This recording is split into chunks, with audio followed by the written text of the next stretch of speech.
My God, so close. The spotter's voice crackles through the radio, silencing the entire range. Emily Carter grips her notebook tightly, her heart racing. For weeks, she's watched elite SEALs pour sweat into conquering the 1,200-meter record. All have come tantalizingly close, but none have hit the perfect point within the 1-inch circle. Emily came to write a story, but each ballistic calculation, each sudden shift in the wind, has rekindled her old passion for mathematics and precision. She hasn't yet realized that this passion will thrust her from the observer's bench to the heart of a historic moment. Morning fog cloaks the naval training ground like a thick gray curtain, lending an air of secrecy to the scene.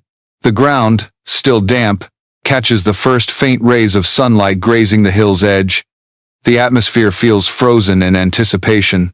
Emily Carter pulls her borrowed military jacket tighter, a chill sneaking through the collar. Beside her, the rugged silhouettes of the SEAL team, unfazed by the harsh weather, stand tall, rifles on shoulders, eyes locked on the range ahead.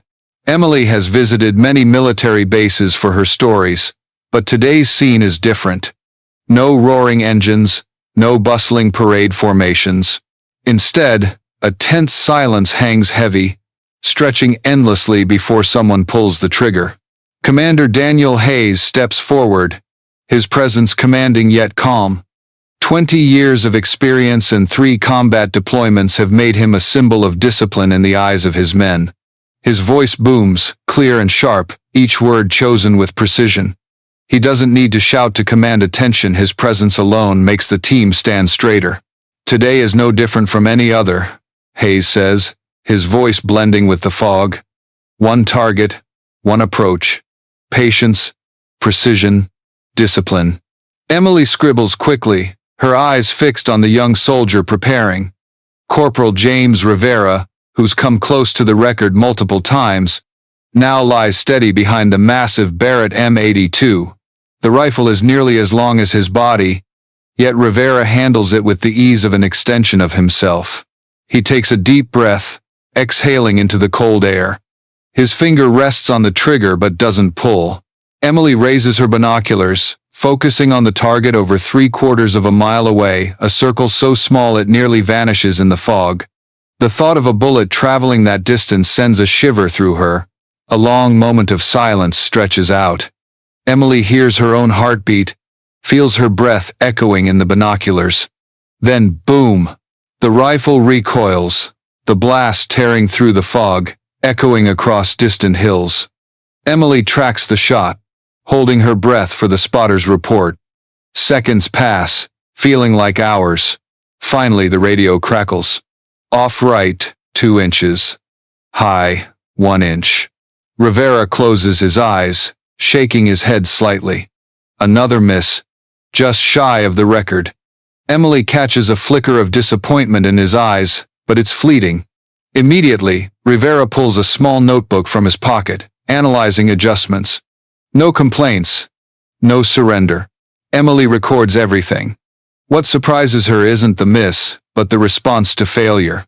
The SEALs gather around Rivera, discussing in technical terms: wind angle, bullet drop, optical drift. Every error is dissected like data, as if failure isn't an end but a puzzle to solve. The next shots from other team members fare no better. Sergeant Mark Turner spends nearly 5 minutes adjusting his scope, but his shot still misses by an inch. Specialist Alex Chen, relying on instinct and muscle memory, fires faster, but his bullet lands a few inches off center. Emily feels drawn into a strange loop. Preparation, shot, wait, disappointment, analysis, then repeat. Yet, far from monotonous, it creates a tense rhythm, like a song that never resolves its final chord. She suddenly understands why this record has stood for 10 years. It's not just about individual skill. To send a bullet over 1,000 meters and hit a tiny circle dead on requires a perfect harmony of dozens of factors: wind, temperature, humidity, breath, heartbeat, even the Earth's rotation. A single miscalculation, however small, spells failure. Emily writes furiously. But a strange urge stirs within her. Beyond observing, she wants to understand. To decode the numbers, the gusts, the subtle frowns of the seals peering through their scopes. She came to write, but now feels like she's standing before a door to a mysterious world. As the morning passes, the sun burns off the fog, but the seals still haven't broken the record. Each shot gets closer, but not close enough. Emily glances at Rivera, sweat beading on his brow despite the cold. She sees Turner patiently adjusting his scope by millimeters, sees Chen gripping his rifle, determination undimmed, and then she realizes something. While they focus on the target, she's seeing the bigger picture. The sway of grass between the shooter and the target, the subtle shifts in sunlight, the faint vapor rising from the damp ground. It's an environmental tapestry that the shooters, so fixated on the target, might be missing. Emily grips her notebook, heart pounding. Maybe, just maybe, her outsider's perspective holds something even this elite team hasn't seen. The sun climbs higher, shredding the fog to reveal the barren hills and bullet-scarred red earth. The seal's range stretches out like a gash in the ground, leading to a tiny target that feels almost unreal in its distance. Emily Carter wipes her binocular's lens, noting each shot and its result. But every time the radio crackles, it delivers the same verdict. Off 1 inch. Low half an inch. Graze the edge. All close. But not close enough. In brief pauses, Emily watches the seals sit quietly, wiping sweat, checking calculations, adjusting rifles with near-obsessive care. No one shows frustration or slams a rifle down like a defeated athlete. Instead, they accept the error, dissecting it like surgeons. A gust shifted at the last second. A breath was off. A heartbeat mistimed. For 10 years, dozens of SEALs have tried to touch that record. Each left their mark in the logbook: date, time, wind speed, error margin. Emily had flipped through it the previous night, haunted by its pages. Numbers repeating, results teasingly close, all forming an invisible wall, challenging anyone who dares approach. Corporal James Rivera has come the closest in recent weeks. His shooting style is meticulous, as if trying to control every molecule of air around him. But even he, with his obsessive precision, hasn't crossed the threshold. This morning's first shot proved that. Next, Sergeant Mark Turner steps up. Tall and broad, like a football player, he relies on endurance, every movement slow and deliberate. Emily watches as he adjusts his scope repeatedly, his hands moving like a watchmaker's. 5 minutes pass for one shot. The bullet flies, but the result is the same, off-center by a heartbreaking margin. Turner nods, jots a few notes, and steps back. Not a word. Then, Specialist Alex Chen, younger, with bright, quick eyes. Unlike Turner, Chen trusts his instincts and thousands of hours of muscle memory. He sets his rifle, breathes evenly, and fires in quick succession, spending little time calculating. The pace creates a tense rhythm, making Emily hold her breath with each shot. But the radio reports, off right, 3 inches. Low, 2.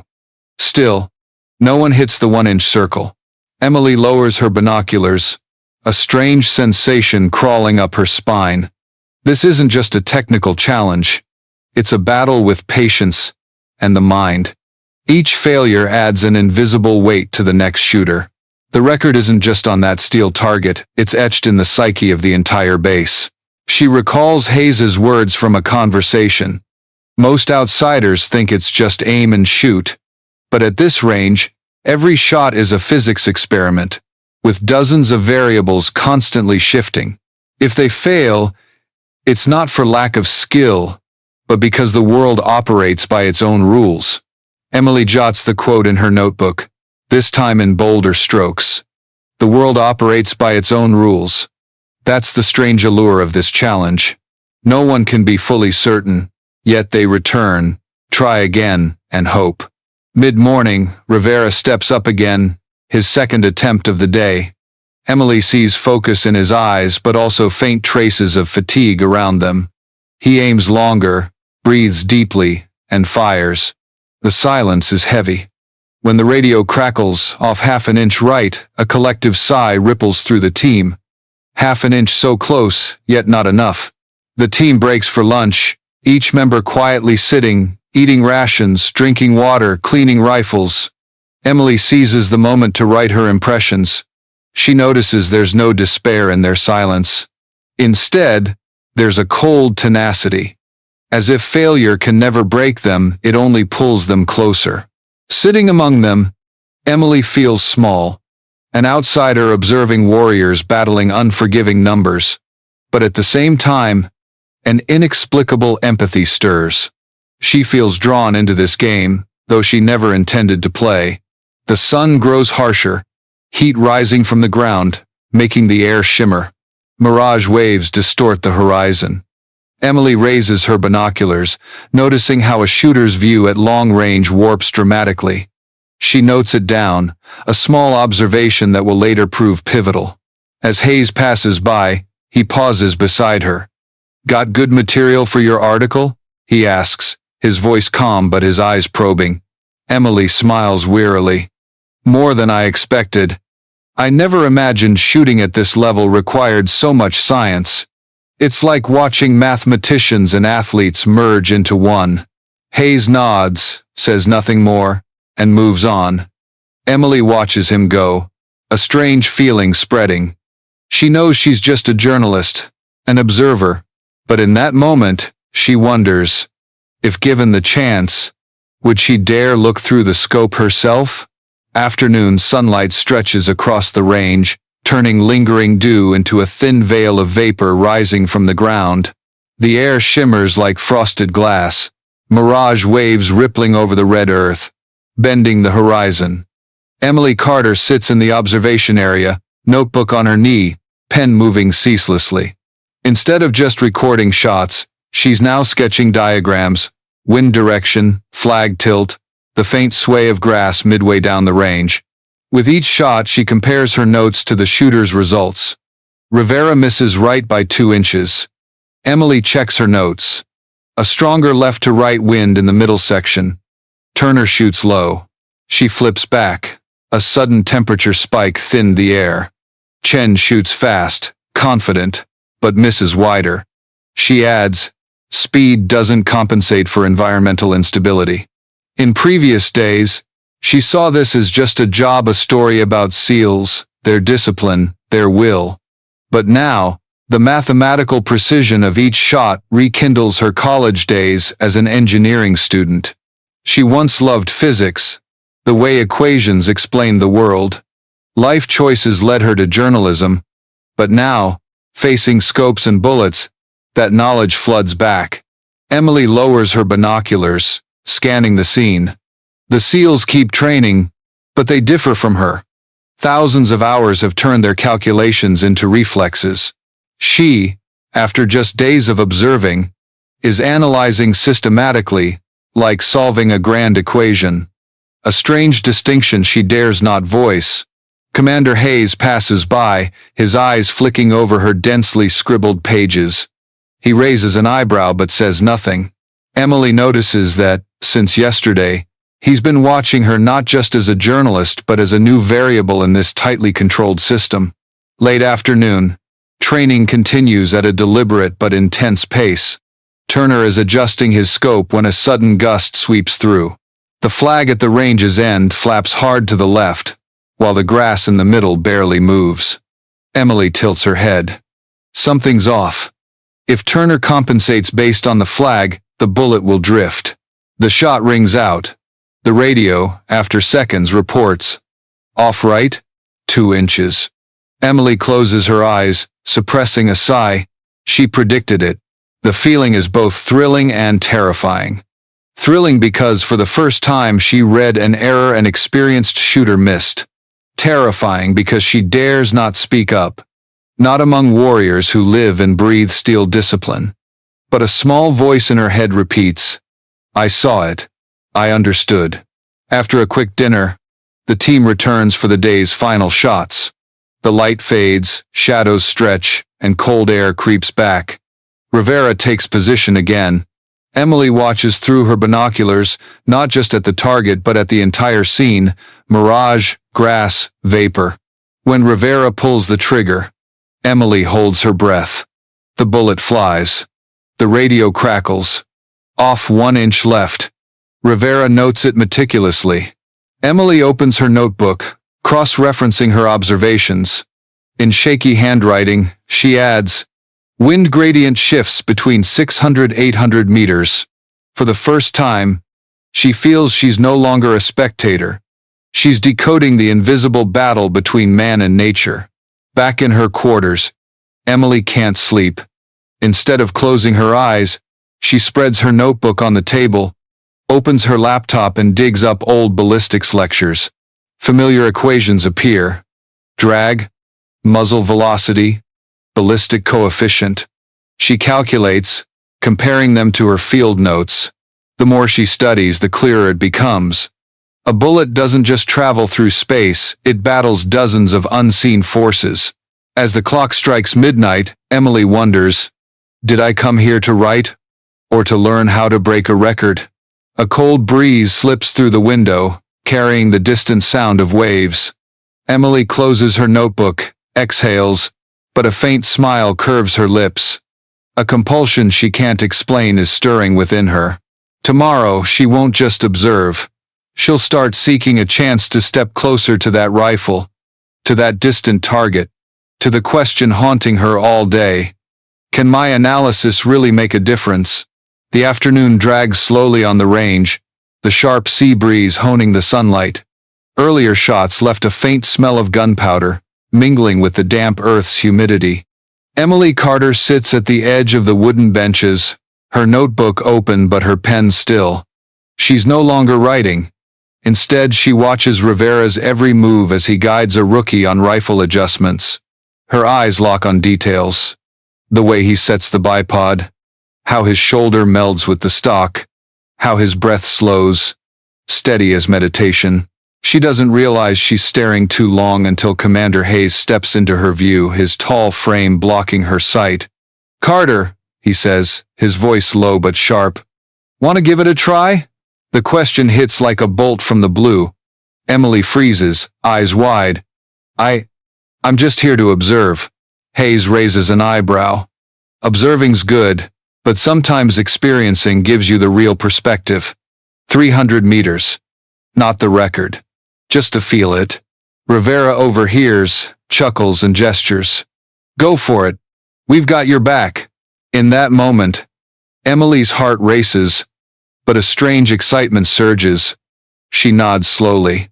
"Okay." Rivera pulls the Barrett M82 closer, its massive steel frame heavy yet crafted to sync with human breath.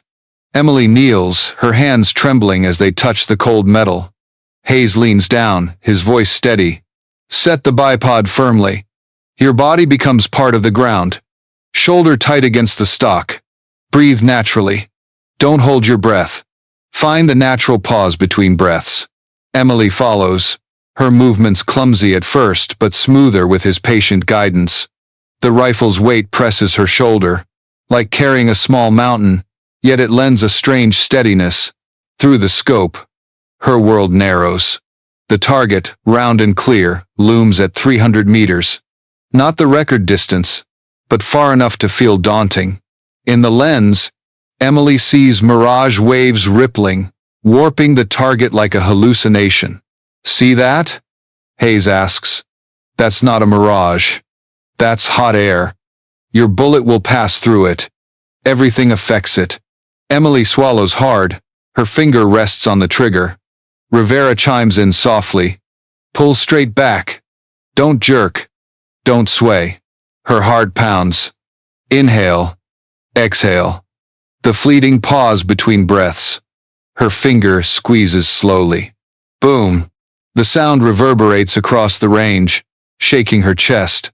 The rifle recoils hard but her shoulder holds firm. Emily stays fixed on the scope, the target flickering then steadying. A tense silence. Then the radio crackles. Dead center. Bullseye. Emily holds her breath another second before looking up. Her face flushes, her heart hammering so loud she hears it in her ears. Rivera laughs, clapping her shoulder hard. Chen flashes a thumbs up. Turner nods, a hint of surprise in his eyes. Emily smiles, hiding the tremble inside. Beginner's luck, she says softly. But deep down, she knows it wasn't just luck.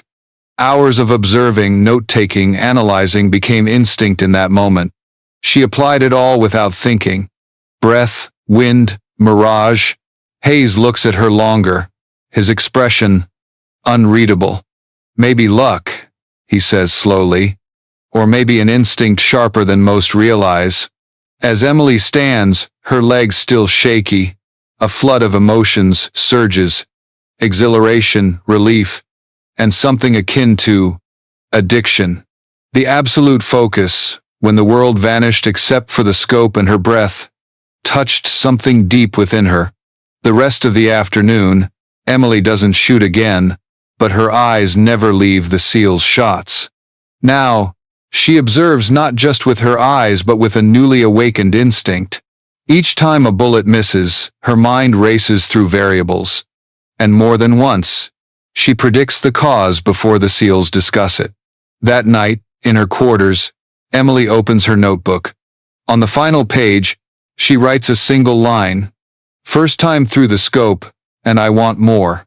She closes the notebook, leans back on the bed, but sleep doesn't come. In the darkness, she knows one thing clearly. That shot wasn't the end. It was only the beginning. The next morning, the range glows under fresh golden sunlight. The sky clear as if nature itself dares humanity with its cold perfection. Emily Carter steps out, notebook clutched tightly. She no longer walks like a journalist hunting material. Her steps are firmer, almost eager, as if heading to a class she's been waiting for. The SEAL team is ready. Rivera crouches by his Barrett, checking the bipod, while Turner and Chen debate wind data quietly. Hayes stands still, his eyes cutting through the morning mist. Emily raises her binoculars, but this time, she doesn't focus on the target. She scans the mid-range. Mirage waves curl in the air, grass sways lightly with the breeze. The flag at the range's end flaps hard to the right. The 3 points don't align. Rivera takes position. He breathes deeply, pulls the trigger. Boom! The bullet flies. Silence.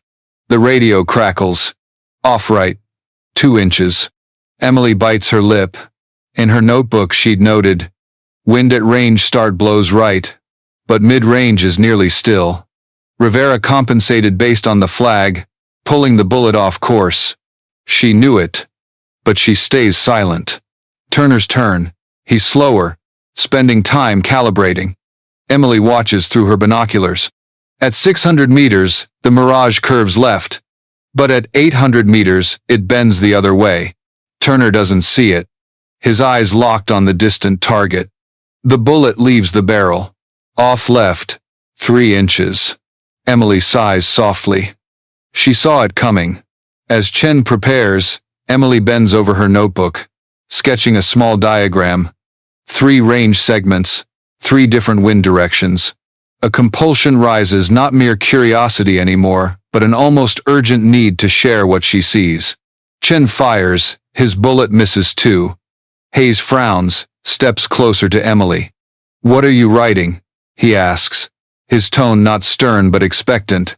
Emily startles, hesitates, then shows her notebook. It's a rough sketch. Arrows marking wind directions at 3 range segments. "I think the wind's uneven," she says, her voice trailing off. Mid-range is different from the flag at the end. Hayes studies it, silent for seconds, then raises his binoculars to the area Emily pointed out. He sees the Mirage shifting. Finally, he nods slightly. "You might be right." He turns to Rivera. "Next shot, adjust for mid-range. Trust me." Rivera glances at Emily, a flicker of surprise in his eyes, then nods.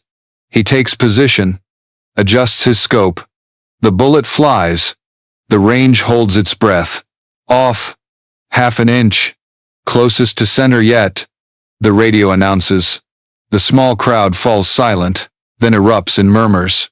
Rivera looks at Emily, a faint smile like a silent thank you. Hayes nods, his eyes gleaming with acknowledgement. Emily feels blood rush to her cheeks, her heart racing. She, a journalist, an outsider, just helped produce the closest shot to the record. The feeling is overwhelming, making her tremble. In the following shots, the SEALs pay closer attention to Emily's observations. She doesn't dare give orders, only notes, pointing out differences. Slowly, her scribbles gain their serious consideration. By day's end, Rivera tries once more. Emily whispers. At 800 meters, the wind shifts slightly. Rivera adjusts. The bullet flies, grazing so close to center the spotter measures twice. The miss persists, but it's the day's most beautiful failure. Emily sits, clutching her notebook. Inside, a door swings wide open. She's no longer on the sidelines. She's part of the game, armed only with her eyes and analytical mind. That night, back in her room, Emily reviews her notes, her diagrams. In the dim light, she realizes she's crossed an invisible line. Before, she wrote about others. Now, she's shaping the story itself. Late afternoon, the final sunlight stretches weak golden streaks across the range. The day's last shots echo, then fade, leaving a heavy stillness between earth and sky. The SEALs pack up, cleaning rifles, logging data, all in a practiced rhythm. Emily Carter sits quietly, her notebook open wide on her lap. Pages brim with arrows, numbers, wind diagrams. The pen's tip is still wet, marking a fresh line. But her eyes are distant, as if seeing through the symbols to something greater. A firm hand rests lightly on her notebook's cover. Emily looks up. Commander Hayes stands there, his silhouette blocking the twilight. His face shows little emotion, but his eyes are deeper than usual. Carter, he says, his voice low. Have you ever thought about trying the record distance yourself? The question lands like a stone in a still lake. Emily freezes, her heart lurching. She lets out a short laugh, trying to deflect the tension. Me? A journalist? I'm barely used to holding the Barrett? Hayes doesn't smile. You have instinct, an analytical eye, and most importantly, you don't carry the weight of past failures. Emily falls silent.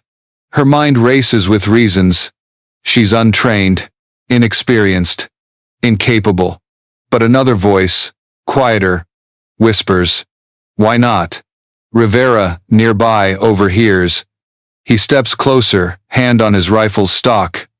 "I agree with the commander," he says sincerely. "You've seen what we missed. That's an advantage." Chen chimes in, eyes alight. "You're not haunted by past misses. We carry an invisible fear. You don't." Emily feels the pressure mount. This team of SEALs, whom she once saw as untouchable icons, now places a strange faith in her. She shakes her head, her voice shaky.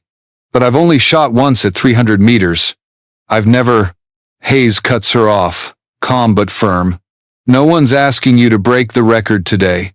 Just prepare. Think about it. When the time's right, you'll have your chance." With that, he turns away, leaving Emily stunned, her heart pounding. That evening, Emily sits alone in her sparse guest room. The room is simple. A wooden table, a metal bed, a dim yellow light. She opens her laptop, diving back into ballistics resources from her college days. Equations flash on the screen. Muzzle velocity, air drag, ballistic coefficient, Coriolis effect. She scribbles, cross-referencing with her field observations. But the more she writes, the more her hands tremble. The thought of shooting at 1,200 meters is both thrilling and terrifying. She recalls that afternoon's shot, the breathless wait before the radio's call. Could she dare place herself at the center of that moment? Emily stands, opens the window. The salty night air rushes in. Far off, waves crash against rocks. She closes her eyes, reliving her 300-meter shot, Her heart still thrums at the memory of the radio's voice. Dead center. Part of her whispers, "It was just luck." But a stronger part counters. "No. I saw. I calculated. I knew." Emily returns to the table, opens her notebook, and writes a single line.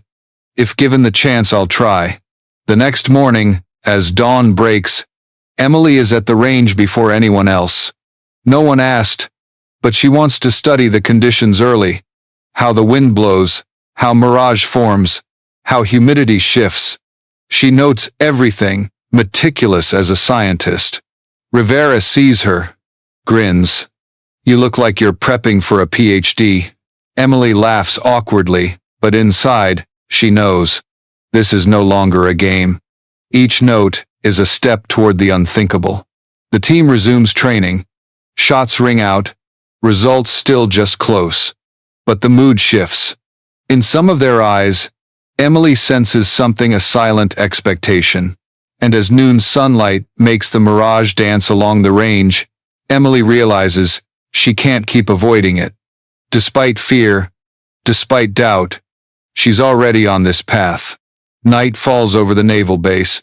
Dim yellow streetlights cast long, shimmering streaks on the wet concrete. Most soldiers sleep after a grueling day. But in a small room at the corridor's end, a light still burns. Emily Carter hunches over a wooden table, surrounded by chaos. A notebook dense with writing, a laptop open to dozens of tabs, papers scribbled with equations. On the screen, terms like ballistic coefficient, drag coefficient, Coriolis effect glow, cold and scientific. To Emily, they're no longer abstract, they're keys to unlocking what the SEALs have chased for a decade. She sketches parabolic arcs, calculating bullet drop at different ranges. At 1,200 meters, the bullet falls over 8 meters if aimed straight. The scope compensates most of it, but a tiny error means failure. She jots numbers, circles them, her hand trembling. The clock nears midnight. Outside, the sea breeze howls, carrying a salty tang. Emily pauses, listening to waves crash in the distance. Part of her whispers, "What are you doing?" She came to write a story, not become a shooter. But a stronger part replies, "I'm in too deep to turn back." She recalls Hayes's eyes when he asked her to try. No mockery, no empty challenge, just serious faith. And Rivera's, Chen's words, all fanning the fire of her curiosity. Emily pushes her chair back, stands. Instead of sleeping, she grabs her jacket, notebook, and slips out quietly.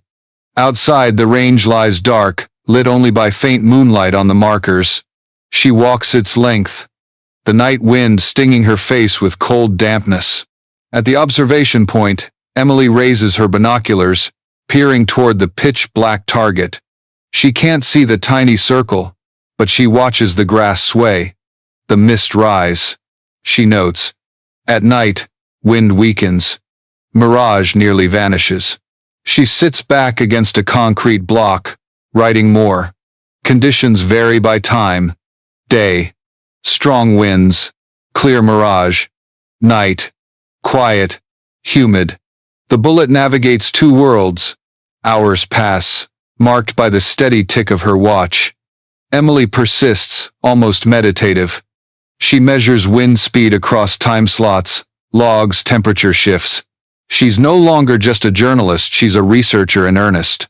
By 3 a.m., her eyelids droop.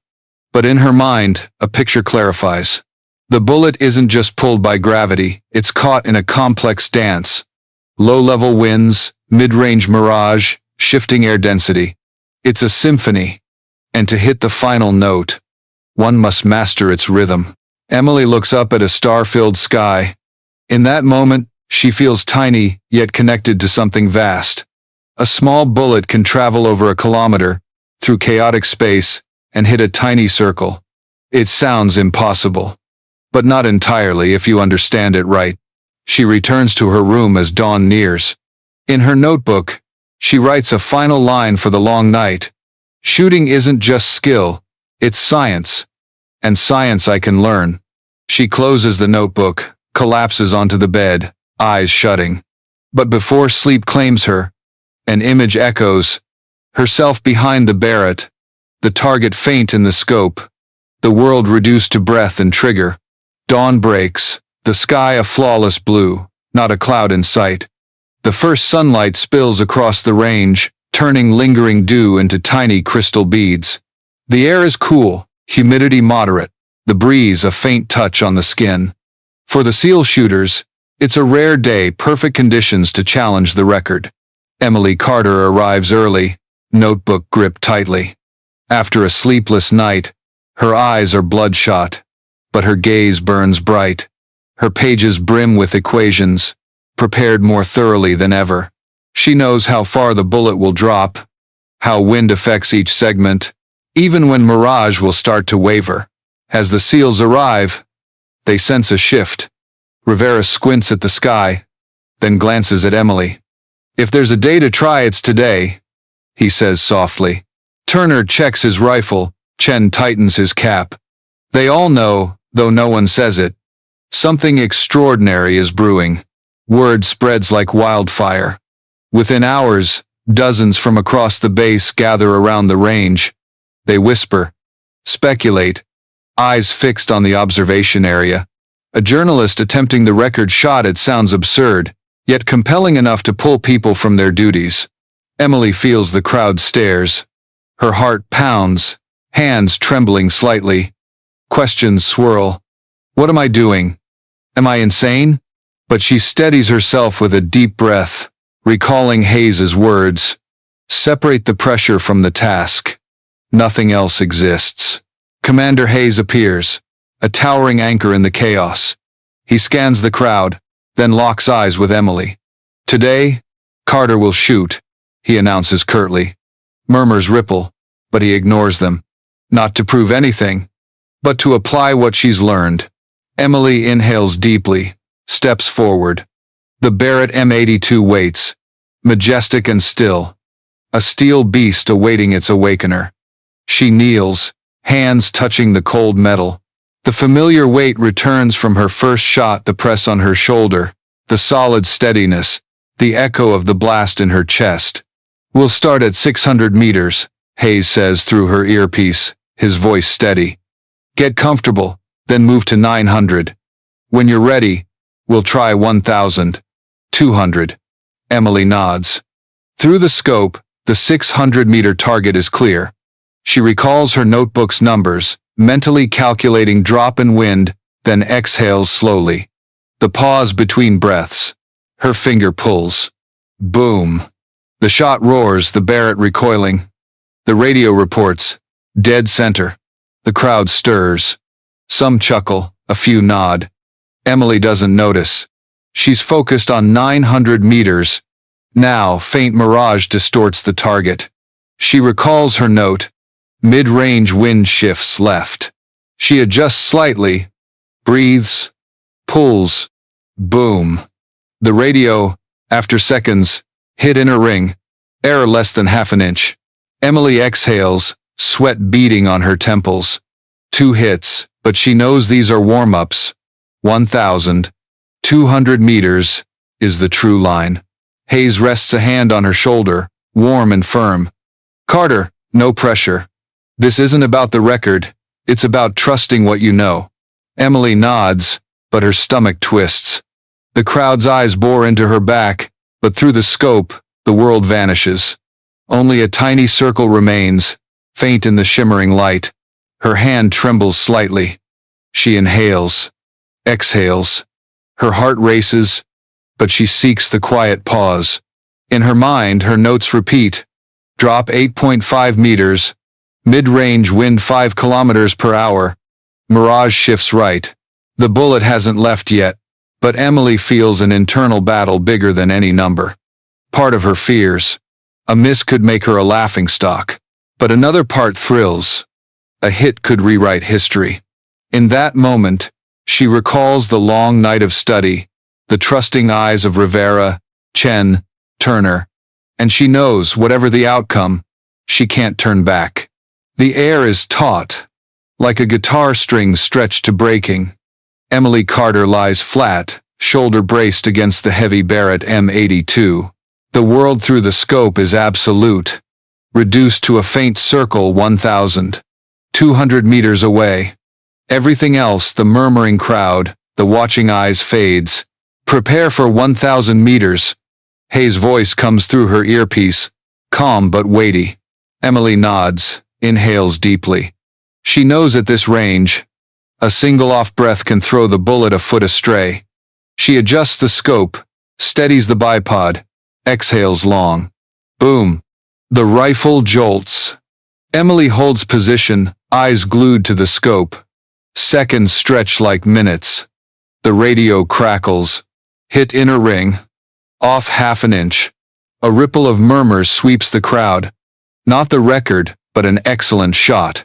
Emily hears Rivera clap softly, Chen mutter something, but she stays focused, hands still trembling. Hayes touches her shoulder. Good. Very good. But remember, the farther out, the more errors magnify. Emily swallows hard. She knows. Each shot now is like walking a tightrope. One misstep, and it all crumbles. The next attempt is at 1,100 meters. The sun blazes, mirage waves shimmering clearly. Emily peers, noting the mid-range bending slightly right. She adjusts the scope, recalling her late-night study.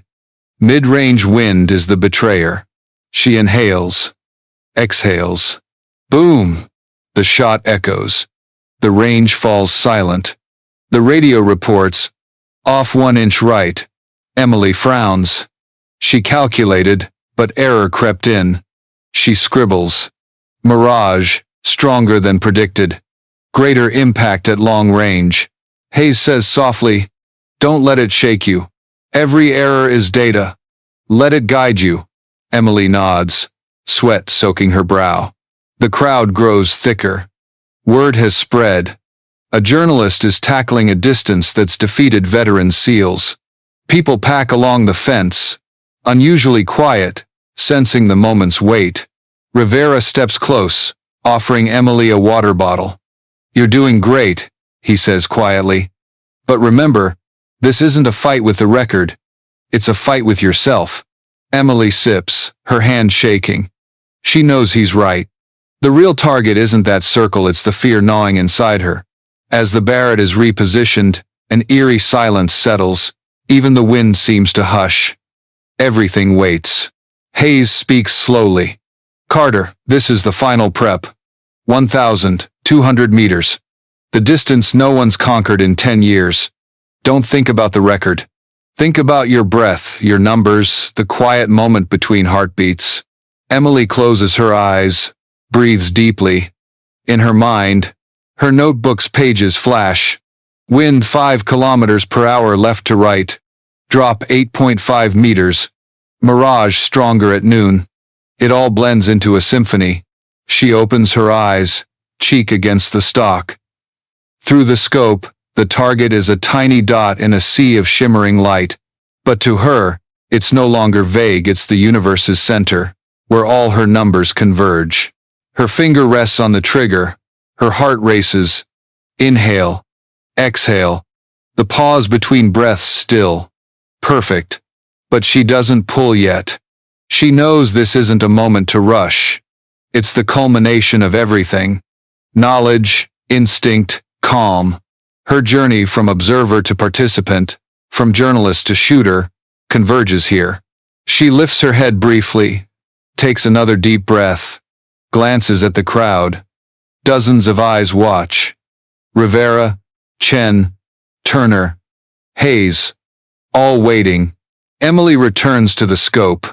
Her heart no longer pounds with just fear. It beats with anticipation.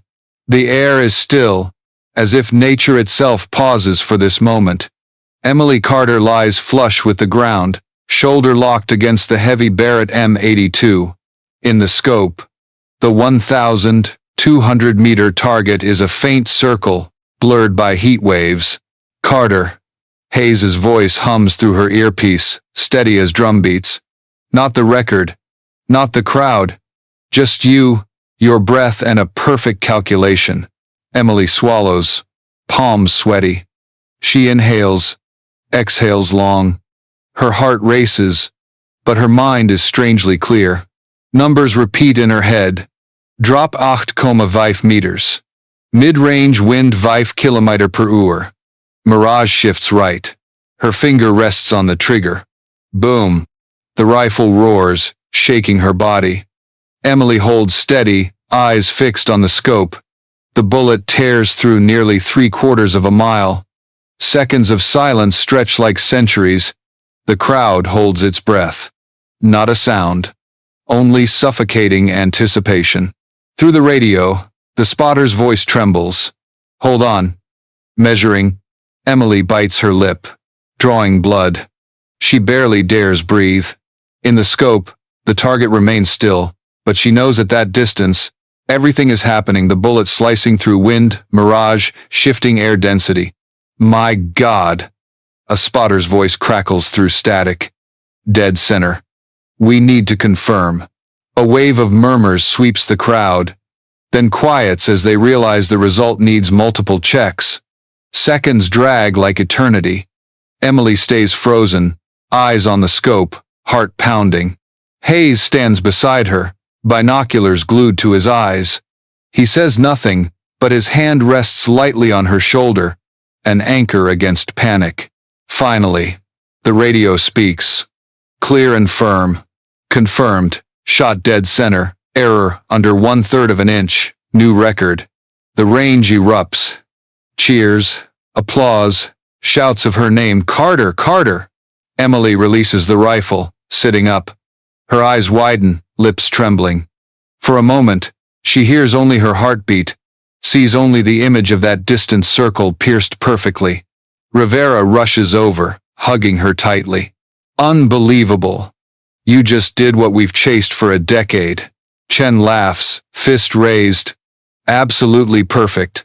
No one can argue with that. Turner, ever reserved, nods with admiration. A clean shot, not a single flaw. Emily slumps to the ground, hands covering her face. Tears well, not from sadness but from overwhelming awe. She came to observe, to write. Now, she's rewritten the history of this place. Hayes steps close, crouching.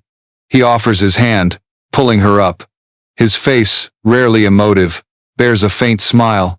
Outstanding, Carter. This shot will be remembered for a long time. Emily meets his eyes, breathing hard. I don't know how I did it. Hayes shakes his head. No need to think. You prepared. You trusted yourself. And at the right moment, you pulled the trigger. That's all it takes. The crowd surges surrounding her. Cheers, congratulations, astonished looks. But amid the chaos, Emily feels one thing clearly. The moment the bullet left the barrel, the world shrank to just the target and her breath. That focus carried her beyond limits. She looks up, far toward the target still standing, silent, now bearing the mark of her historic bullet. A small, perfect hole, dead center. Emily inhales deeply, chest heaving, filled with a feeling both alien and familiar. The liberation of someone who dared step beyond their own boundaries. The range still echoes with cheers, as if the sound clings to the stone walls around the base. Emily Carter stands in the crowd's center, face flushed, heart racing. Hands reach out, voices call her name, all at once, overwhelming her. Rivera grips her shoulder, his smile brighter than she's ever seen on his rugged face. Carter, you did what we've chased for a decade. This shot's going into the base's history. Chen pushes through, laughing. We'll call it the Martinez shot. He chuckles as Emily grimaces. All right.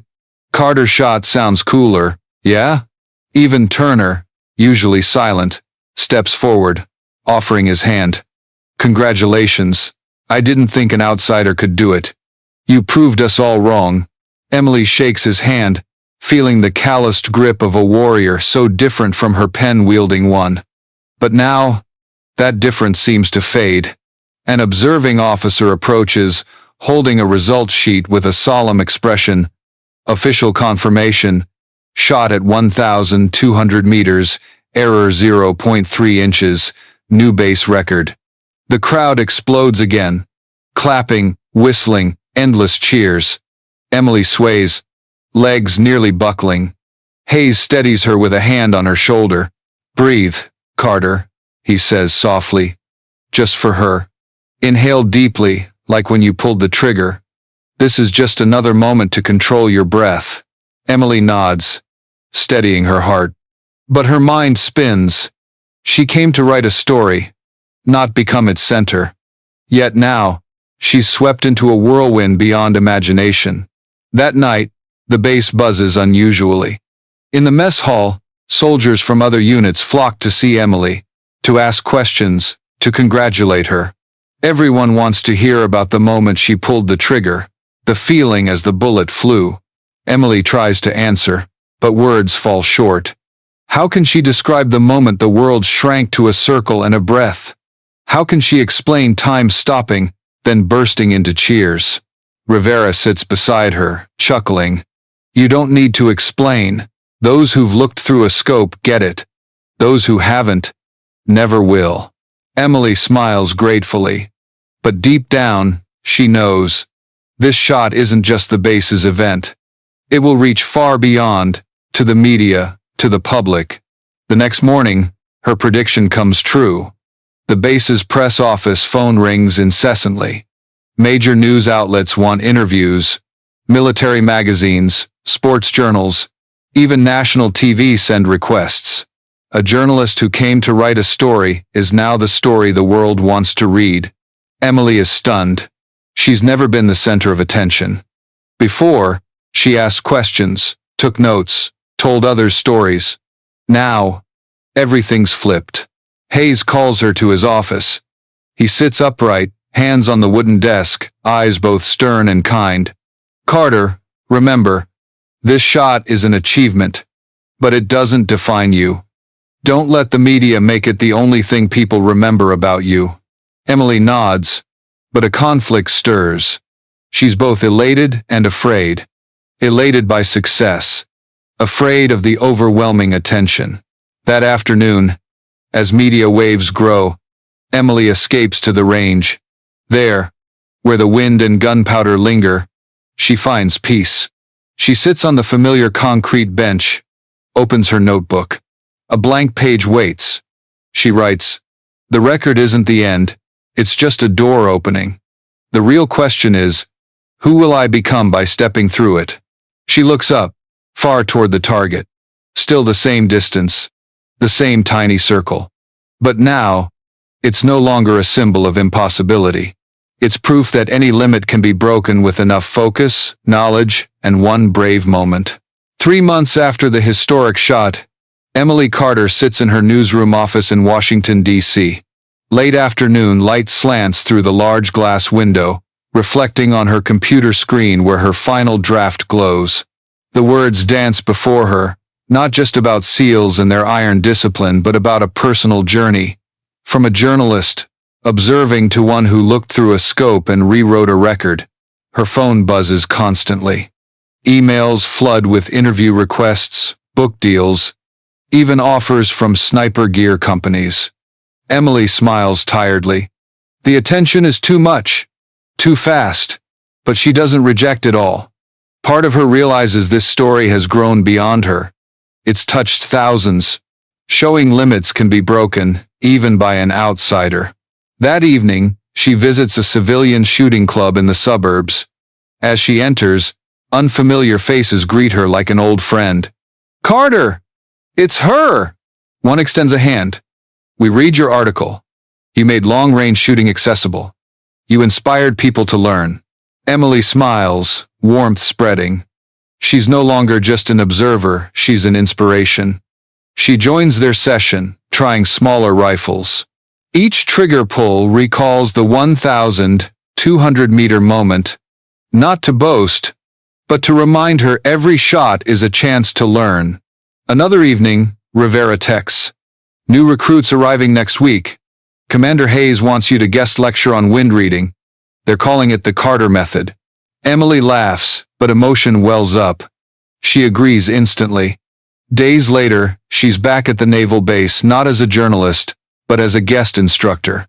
Before her are dozens of eager, young faces. Emily holds her trusty notebook, opening to pages filled with symbols, diagrams.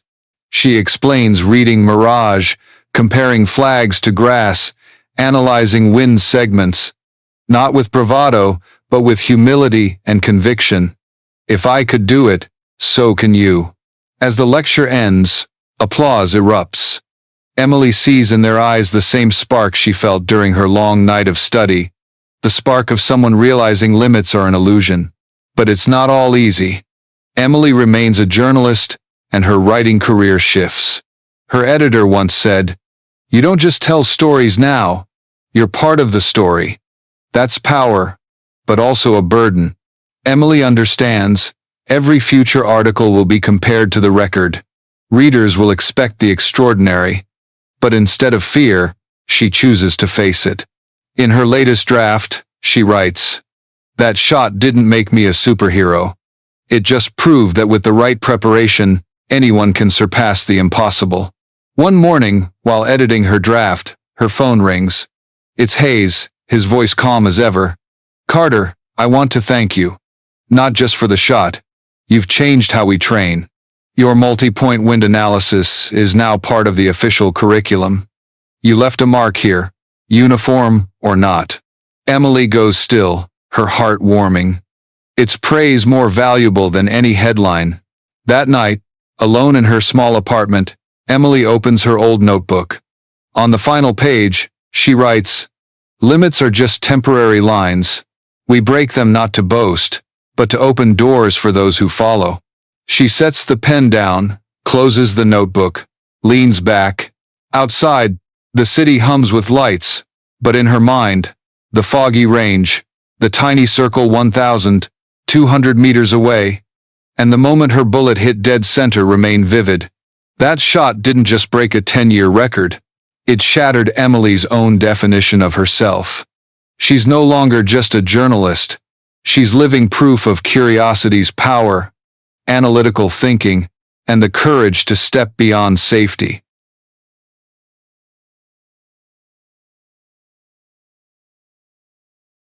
When the bullet struck dead center at 1,200 meters, Emily Carter didn't just shatter a decade-old record. She demolished a preconception that only the intensively trained could touch the impossible. Emily arrived at the base with a notebook and left with a legacy far beyond a news article. Her method was woven into the training curriculum. Her story spread through military and sports communities, and above all, that shot forever changed how she saw herself. Limits, it turns out, are just illusions until you muster the courage to step through them. But will Emily stop there? Or is this historic shot merely the first step in a longer journey, where she continues to face other impossible circles in life? If this story resonates with you, share your thoughts in the comments. What limits have you faced, and how did you overcome them? Let's inspire each other. Don't forget to like, subscribe, and turn on notifications, because the next chapter of Emily's journey might just change how you see yourself.